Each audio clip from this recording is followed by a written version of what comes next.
Hello बच्चों, आप सब कैसे हैं? अच्छे हैं बच्चों। आज हम लोग नया लेसन आइटम्स एंड मॉलिक्यूल का चैप्टर शुरू कर रहे हैं। क्लास 9th का एक केमिस्ट्री का थर्ड लेसन है। इसमें हम लोग बहुत सारी बातें सीखेंगे, बड़ी इंपॉर्टेंट है ये। और क्लास 9th की ये जो केमिस्ट्री है, लेसन थर्ड और फोर्थ, क्लास 11th और 12th का बेस है बच्चों। अगर यहां सारे कॉन्सेप्ट आपको क्लियर हो गए तो 11th-12th में केमिस्ट्री में ज्यादा दिक्कत नहीं आनी है। बात हर चीज क्लियर होना दिमाग में बहुत जरूरी है। अगर हम बात करें आइटम्स की, तो आइटम्स क्या है? Atom is the smallest particle of the matter. Item क्या है? पहले आइटम की डिफाइन लिख रहे हैं।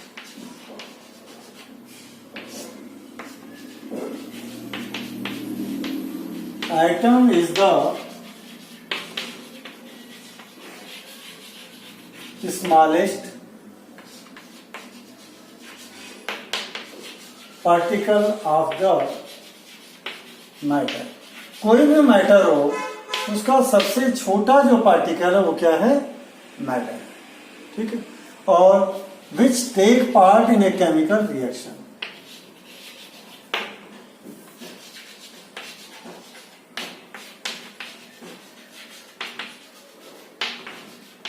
केमिकल रिएक्शन में आइटम ही इंडिविजुअल भाग लेता है।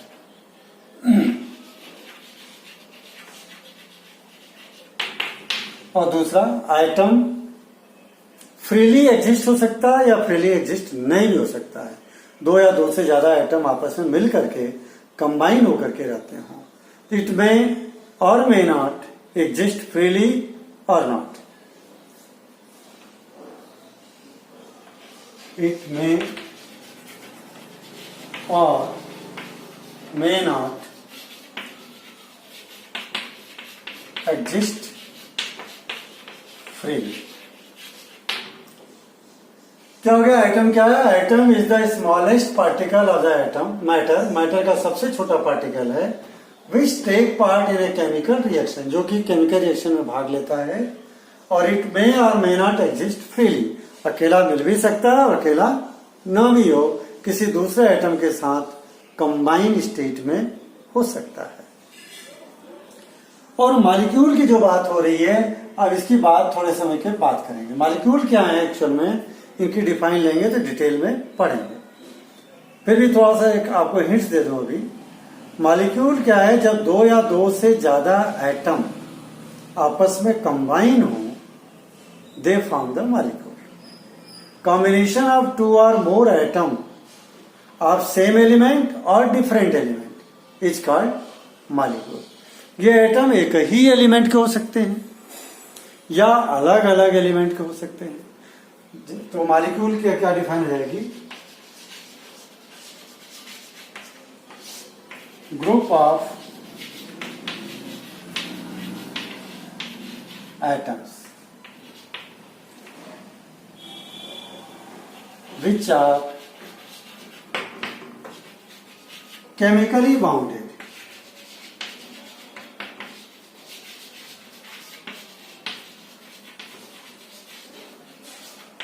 is called molecule। वो जो एटम है आपस में बॉन्डिंग के द्वारा जुड़े रहने चाहिए, इजीली अलग नहीं होते वो। तो group of atoms which are chemically bounded is called molecule. अगर सेम एलिमेंट के आइटम केमिकली बाउंड हो रहे हैं तो molecule of element. Different atoms के मॉलिक्यूल बाउंड हो रहे हैं, molecule of compound. If atoms are similar, सारे आइटम कैसे हैं? सिमिलर, देन इट इज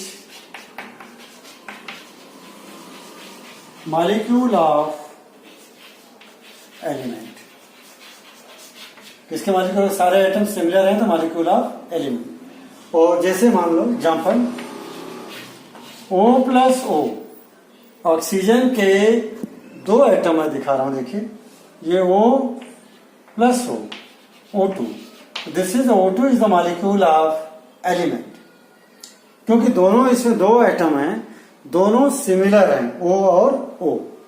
अगर ये डिफरेंट हो जाएंगे then it will be the molecule of compound.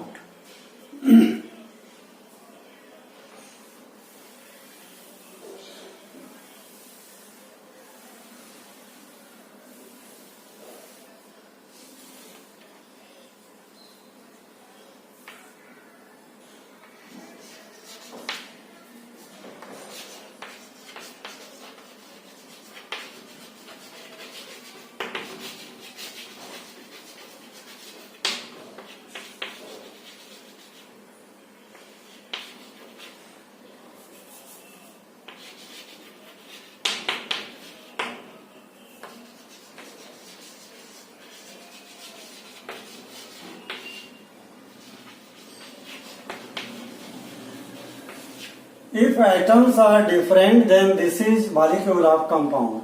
Example, C plus O plus O. This is the CO2. CO2 is the molecule of compound. इसमें carbon का एक atom, oxygen के दो atom, इसलिए यहाँ एटम क्या है, डिफरेंट है, इसलिए किसका हो गया, मॉलिक्यूल ऑफ कंपाउंड। और सेम एटम होंगे तो मॉलिक्यूल ऑफ एलिमेंट, जैसा O प्लस O O2, यहाँ पर दोनों एटम सिमिलर है, इसलिए मॉलिक्यूल ऑफ एलिमेंट। बच्चों, अब कंपाउंड और एलिमेंट के डिफाइन के बाद में हम लोग अब बात करते हैं कुछ लॉज की।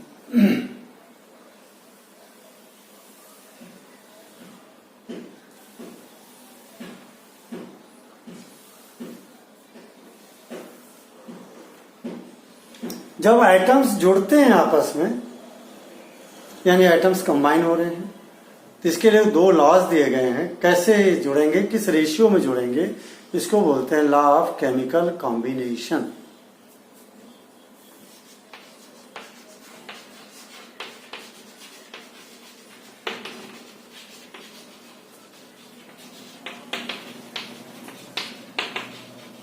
लॉ ऑफ केमिकल कॉम्बिनेशन मतलब केमिकली एलिमेंट कैसे आपस में जुड़ते हैं, केमिकली एलिमेंट्स आपस में कैसे जुड़ते हैं, बात उसकी हो रही है। तो बच्चों, इसमें मेनली जो है हम लोग दो लॉ के बारे में पढ़ेंगे। पहला तो है law of constant proportion. Law of constant proportion की बात करते हैं।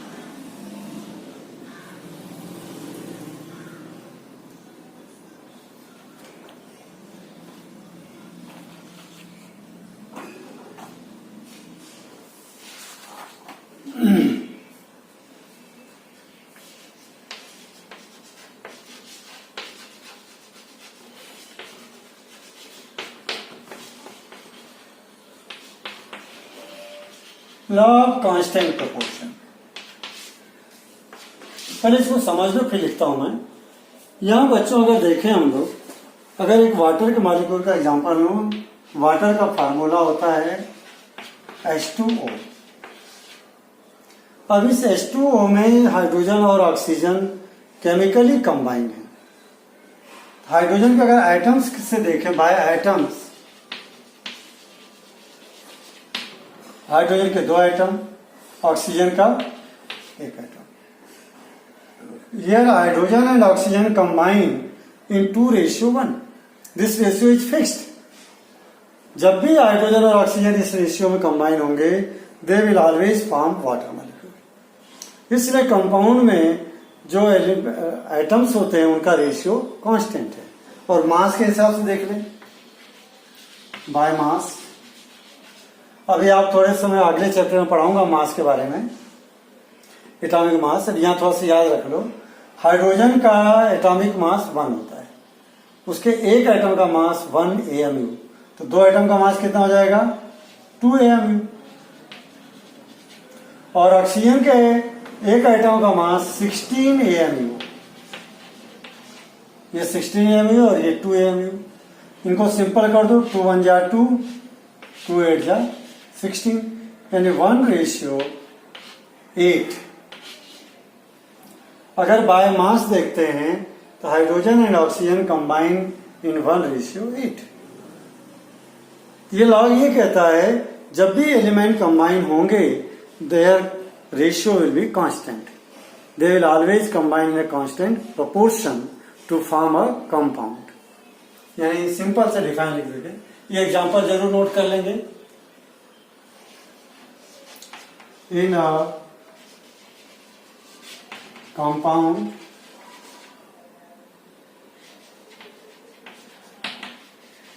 ratio in a compound elements combined in a fixed मतलब वही कांस्टेंट proportion,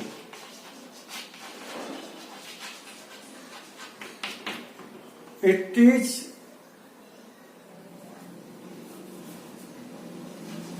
ये इन है बच्चों।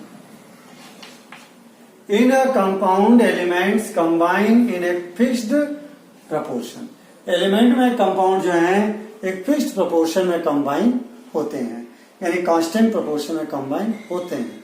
For example in the water molecule hydrogen and oxygen combine in 2:1 by atoms, this is fixed, and 1:8 by their mass. ये हो गया law of constant proportion की बात, और यही लॉ लिखना है, इतना सही। ओके बच्चों,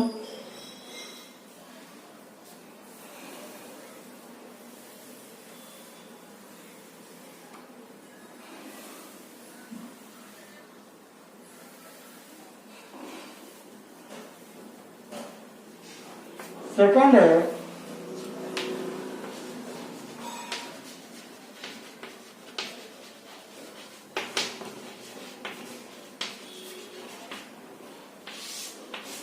law of conservation of mass. Law of conservation of मास मतलब इसका ये कह रहा है, ये law during chemical reaction mass neither be created nor destroyed. कोई भी केमिकल रिएक्शन होती है तो जितना रिएक्टेंट का मास होगा उतना ही प्रोडक्ट का मास भी होगा, न तो कोई नया मास क्रिएट होगा न तो कोई मास डिस्ट्रॉय होगा।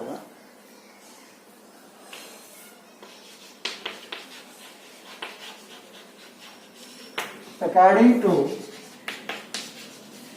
this law, mass neither be created nor destroyed during a chemical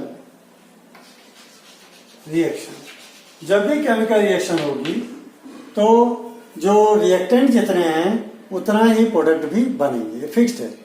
जैसे एग्जांपल के अगर मैं लिखूं C+O2 गिव्स CO2, इसमें बच्चों कार्बन का एटॉमिक मास 12 होता है, प्लस ऑक्सीजन का एटॉमिक मास 16 × 2, 2 एटम है 32 हो गया, इज इक्वल टू 12 प्लस 16 × 2, ये हो गया कितना 32 प्लस 12 44, ये भी कितना हो गया 44। यानी दोनों तरफ का रिएक्टेंट और प्रोडक्ट तरफ का मास जो है इक्वल होना चाहिए, दोनों इक्वल हो गए। केमिकल इक्वेशन जो बैलेंस्ड है, जैसे इसमें तो ये बैलेंस्ड है, कार्बन 1 ऑक्सीजन 2 ऑक्सीजन 2, तो ये बराबर आ गए। लेकिन जहां बैलेंस्ड नहीं होती है वहां हम इक्वेशन को बैलेंस करेंगे तभी ये मास बराबर आएंगे, और इसीलिए इक्वेशन को हम बैलेंस भी करते हैं। What is need to balance the equation to satisfy the law of conservation of mass. एक एग्जांपल उसका भी देख लेते हैं।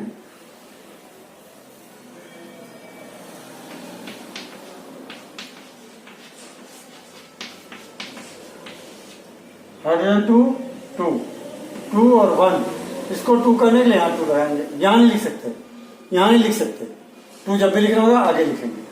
अगर यहाँ लिख दोगे तो वाटर का फार्मूला गलत हो जाएगा, यहाँ लिख देंगे तो भी वाटर का फार्मूला गलत हो जाएगा, इसलिए यहाँ लिखते हैं। तो ये हो गया 2H2O। अब देखिए इसको भी बैलेंस करें पूरा, इधर भी 2 लगा दें। ये 2 हाइड्रोजन के लिए भी है, ऑक्सीजन के लिए भी है। हाइड्रोजन कितना हो गया 4, ऑक्सीजन कितना हो गया 2, यहाँ 2 2 जा 4, यहाँ 2, तो दोनों तरफ बराबर हो गए। हाइड्रोजन यहाँ 4 है, हाइड्रोजन यहाँ 4 है, ऑक्सीजन यहाँ 2 है, ऑक्सीजन यहाँ 2 है, क्योंकि ये 2 इसके लिए भी है। अब अगर इनका निकालते हैं तो हाइड्रोजन के total atom 4, atomic mass 1 plus atom 2, atomic mass 16। ये एटॉमिक मास क्या होता है अगले चैप्टर हम लोग पढ़ेंगे। यहां ये देखिए, यहां भी 4 इंटू 1 प्लस 2 इंटू 16, ये हो गया आपका 4 प्लस 32 यानी 36। और यहां देखें 4 प्लस 32 यानी 36, बराबर हो गए। जितना रिएक्टेंट का मास है उतना ही प्रोडक्ट। अगर मैं बैलेंस नहीं करता तब ये बराबर नहीं आते, ठीक है।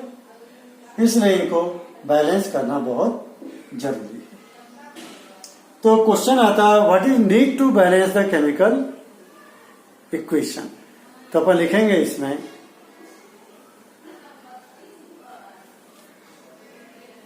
क्वेश्चन लिख देता हूं मैं।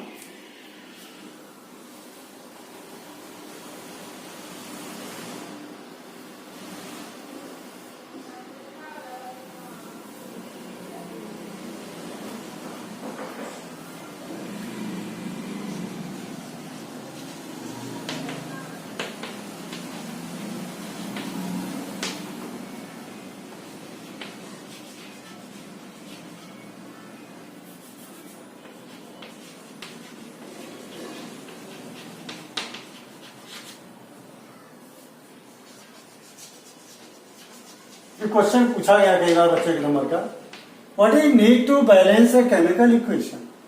नीड क्या है, to satisfy the law of conservation of मास।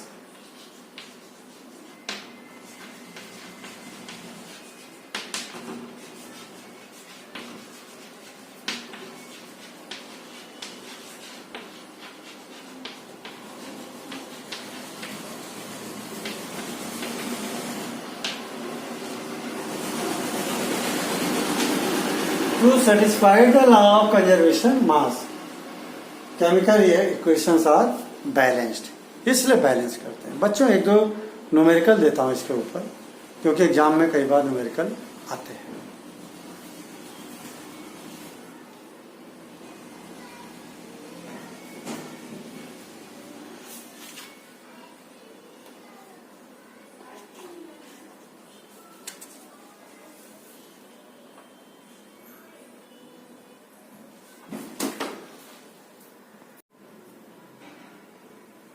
बच्चों पर एक न्यूमेरिकल देख लेते हैं इससे रिलेटेड, जरा कि एग्जाम में किस तरह के न्यूमेरिकल आते हैं। मैं लिख रहा हूं बोर्ड पे।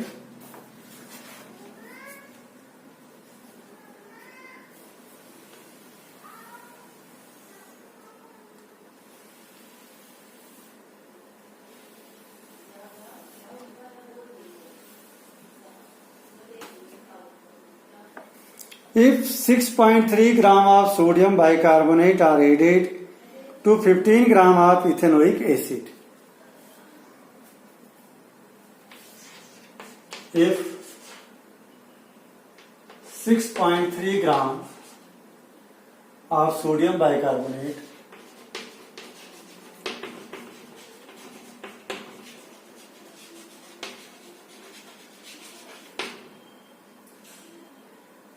are added to 15 gram of ethanoic acid,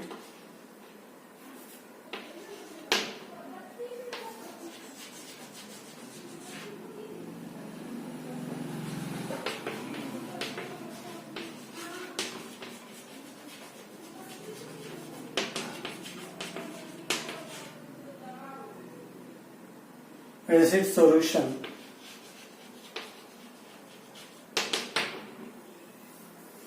the residue left is found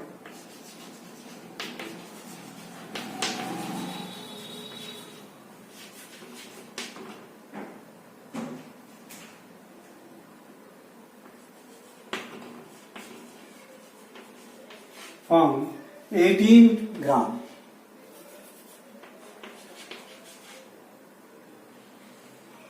What mass of CO2 is released in the reduction? What mass of CO2 is released in the reaction? मतलब दो reactant हैं, कौन कौन? 6.3 gram sodium bicarbonate, तो ये sodium by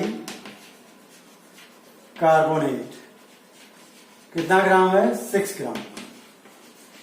किसमें हमें मिला है इसको?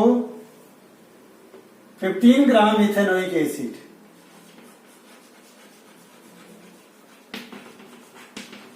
कितना है ये? 15 ग्राम। क्या मिला इससे? जो रेजिड्यू नीचे मिला बचा हुआ 18 ग्राम, द रेजिड्यू लेफ्ट इज 18 ग्राम। इसमें जो रेजिड्यू बना है वो बनेगा सोडियम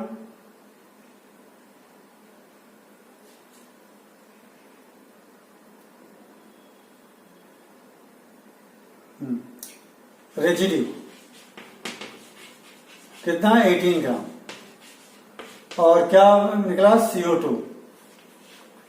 तो पूछ रहा है कितना CO2 निकली, CO2 कितना निकली।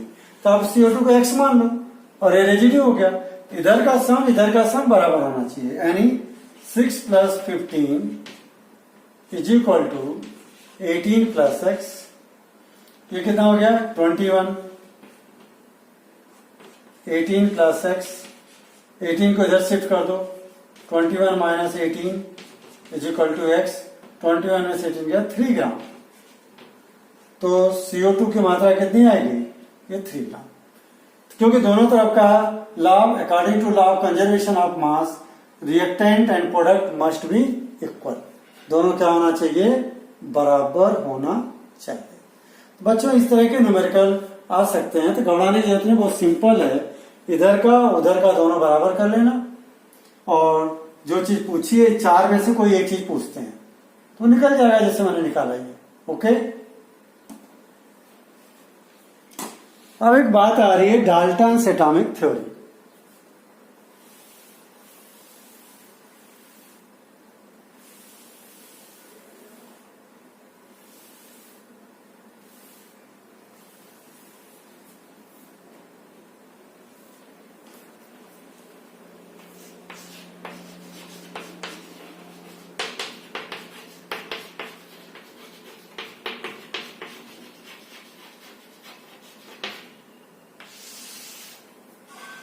डाल्टन ने केमिकल कॉम्बिनेशन के ऊपर, एटम के ऊपर बहुत सारी बातें कही। उनको जो है थ्योरी के रूप में माना गया उसको।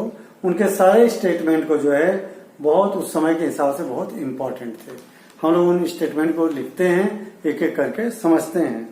टोटल 6 to 7 स्टेटमेंट है, और उनमें कुछ में जो है अब आजकल के हिसाब से कुछ जो है उसमें डीमेरिट में आ गए हैं। देखिए, पहला बात कह रहा था डाल्टन ने, ये डाल्टन्स एटॉमिक थ्योरी या important features. Every matter is made up of very small particle known as atom. पहली बात कही थी उन्होंने,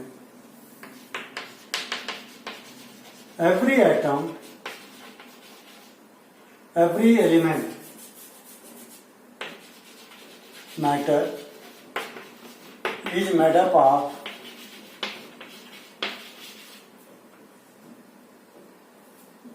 very small particles known as atom.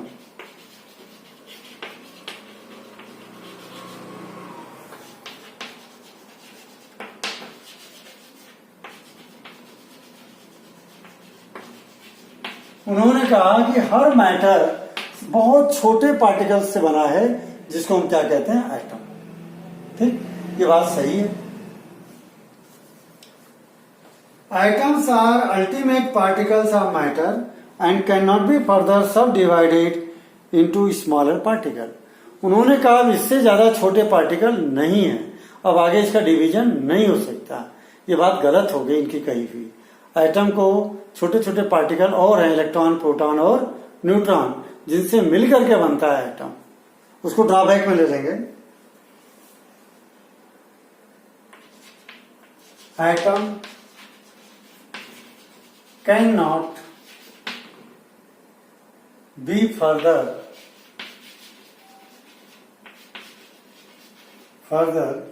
divided into small particles.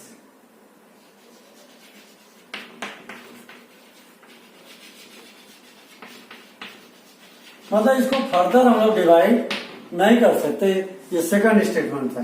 Third, atoms can neither be created not destroyed during physical and chemical change. ये बात सही है कि items neither be created nor destroyed during a chemical or physical change। किसी भी physical और chemical change के दौरान एटम को न तो हम लोग क्रिएट कर सकते हैं, न तो डिस्ट्रॉय कर सकते हैं। चौथी बात, all atoms of a particle element are identical in all respect. All atoms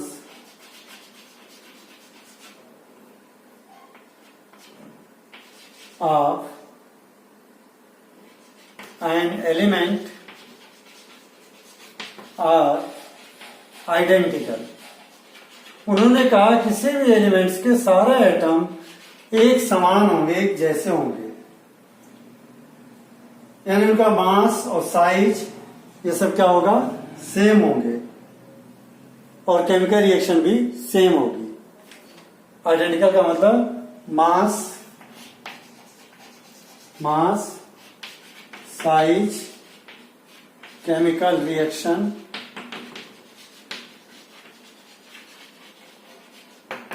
same. ये बात डाल्टन ने कही थी कि तीनों चीजें, एटम की साइज भी, मास भी, और जो केमिकल रिएक्शन में भाग लेंगे वो भी सेम होगा। तो ये चार स्टेटमेंट ये हो गए, तीन और देता हूं मैं। ये बातें जो है डाल्टन की, देखो ये भी रॉन्ग हो चुकी है आजकल। पहली वाली बात, दूसरी वाली बात भी रॉन्ग हो गई है, तीसरी वाली बात सही है, ये आज भी सही है, ये रॉन्ग नहीं हुई है। एटम रियल में फिजिकल और केमिकल चेंज के दौरान न तो बनते हैं न तो बिगड़ते हैं। और चौथी बात भी रॉन्ग हो गई है। इसमें से दो बातें रॉन्ग है, सेम मास और साइज, और ये बात गलत है, ये बात सही है।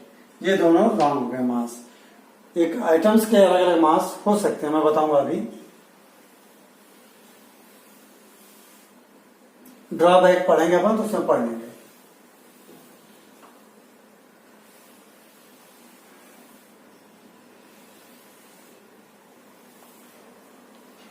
Atoms of different element have different mass, size and also chemical properties। ये सही बात है। Atoms of, पांचवा बात है, different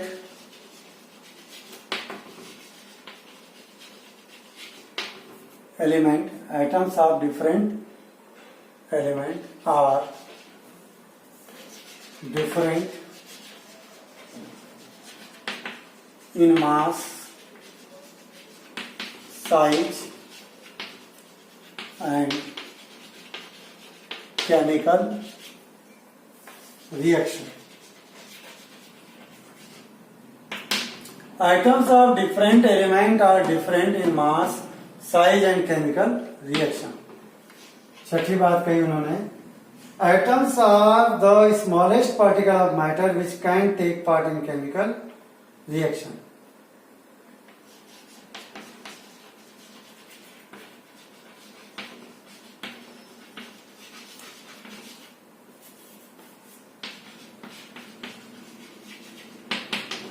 ये तो पहले पॉइंट में हो गया था।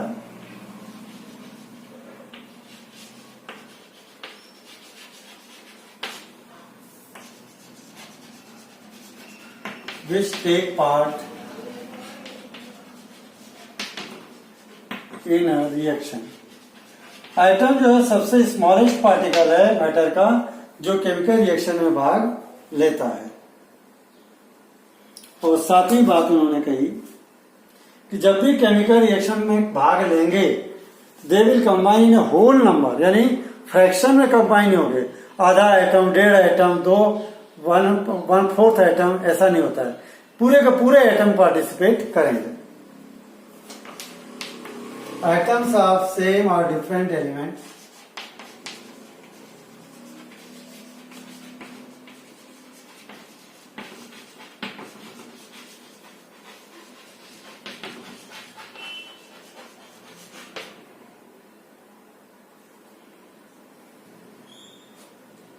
combining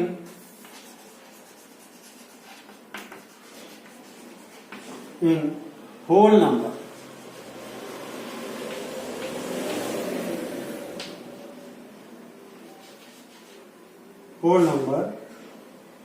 ratio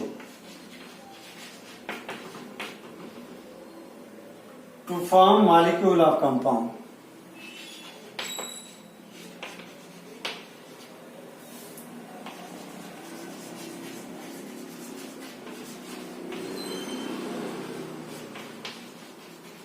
होल नंबर से मतलब पूरे का पूरे नंबर, फ्रैक्शन में कंबाइन कभी भी आइटम नहीं होते। बच्चों ये तो हो गए 7 पॉइंट डाल्टन्स के एटॉमिक थ्योरी के। इनमें से कुछ पॉइंट आज गलत हो गए हैं, उनको हम लेंगे demerits of atomic theory of Dalton's. तो उसको देख लेते हैं कितने पॉइंट है वो भी, डीमेरिट्स को भी।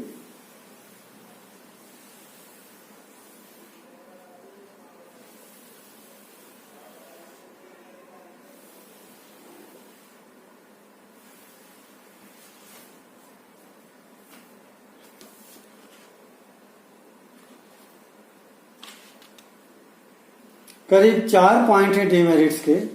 Items have been found to be made up of subatomic particles, example electron, proton and neutron. ये बात डाल्टन ने कहा था इससे छोटे पार्टिकल नहीं है आइटम से, जबकि छोटे पार्टिकल्स हैं। इसको हम बोलेंगे डीमेरिट्स या drawback.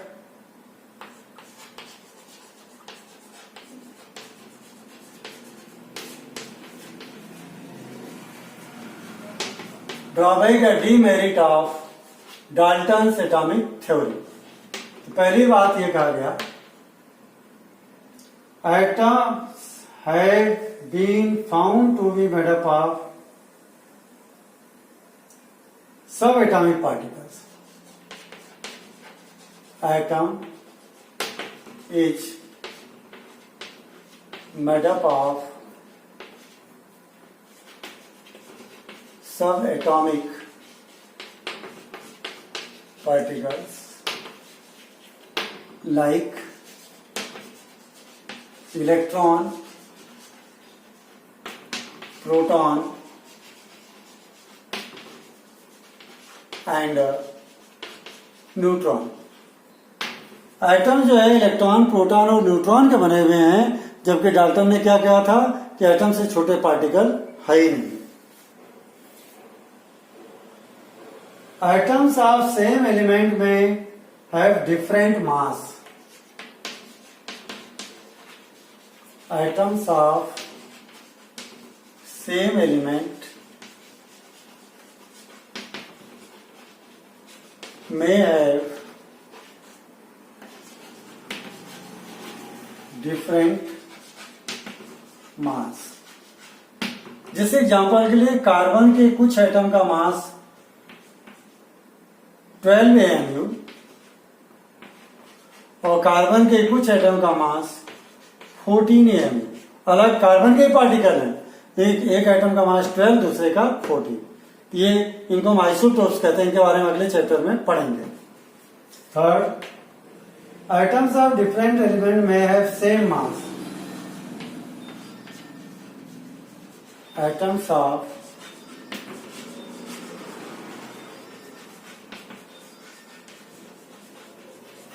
element may have same mass। बिल्कुल सही बात है। जैसे आर्गन का 14 AMU,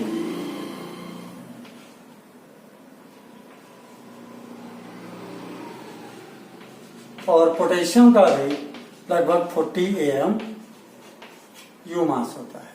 अलग अलग एटम्स हैं, एलिमेंट्स हैं, लेकिन मास उनके सेम है। Atoms of different element may not always combine in simple odd ratio to form molecule of a compound।